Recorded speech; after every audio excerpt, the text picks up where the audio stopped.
India's in the air and everywhere, and even the hip Californians are limping over from aerobics to Indian dancing, to Bharatanatyam, the most ancient of Indian dances, centuries old, as old as, well, 1930 when it was made legal. It started in the temples and ended in the brothels, but now, since 1930, it's nice and clean. And down there is Chitrasundaram, who dances Bharatanatyam like no one else. And when we saw her in London a while ago, there was one particular question we were dying to ask, but not even the cameraman could bear to bring it up. Chitra spends her days at Kensington's Bhavan Centre, tapping out tricky rhythms on a wooden block, passing on what she knows as one of the very best of Indian dancers. While at nights, she makes moves where every flick of an eyelash tells a tale. But like now, she dances just to show off, and to show us the best of her body and mind, and teases that question we were too shy to ask. And this dancing for the sake of it, this classical Indian disco dancing is called something like Tilana? Tilana, which is a pure dance choreography. Pure in the sense it doesn't have lyrics. The hand gestures that I use do not have any meaning. They're just there to embellish the line of movement. But then again, she dances out a drama where every gesture tells a secret, and where she can play a woman about to be raped and the man about to rape her. She plays both parts, like the god Shiva, half man, half woman. Oh, I play both the parts. I do not change costume because traditionally this style is a solo dance style, and the dress always relates to a happy state of being married. Because the girls who perform these temple dances were actually ritually wedded to the deity of the temple. So they were always considered brides of God.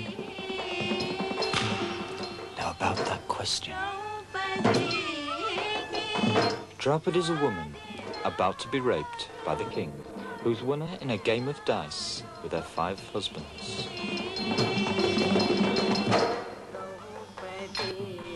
The king pulls at her dress, a sari.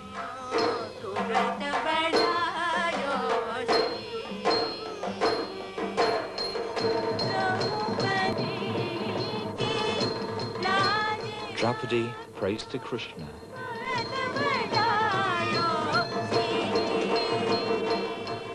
The king pulls and pulls and pulls. Krishna's made the sari endless.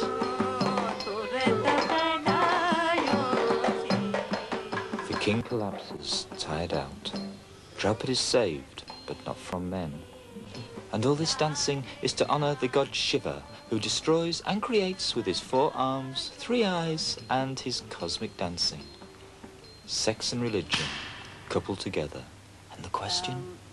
No, it's also religious because we do worship the same gods that often occur in the themes of the songs in the temples and often in our own homes. So we grew up with these gods, and it's a very difficult situation for me to describe to the Western mind, which sees religion and social life so, divided. There's no dichotomy between social, cultural situations and religious. Everything has its counterpart. But that question.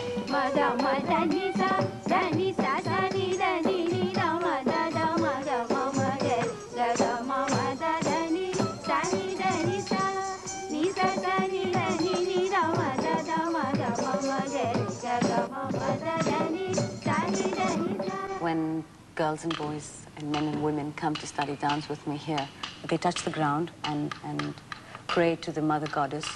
Then they come to me, and the stick that I use to beat out the rhythms, they come and touch that, and it's offering respect to me, to my gurus, to the entire body of knowledge, which makes it possible for me to transfer that knowledge to them.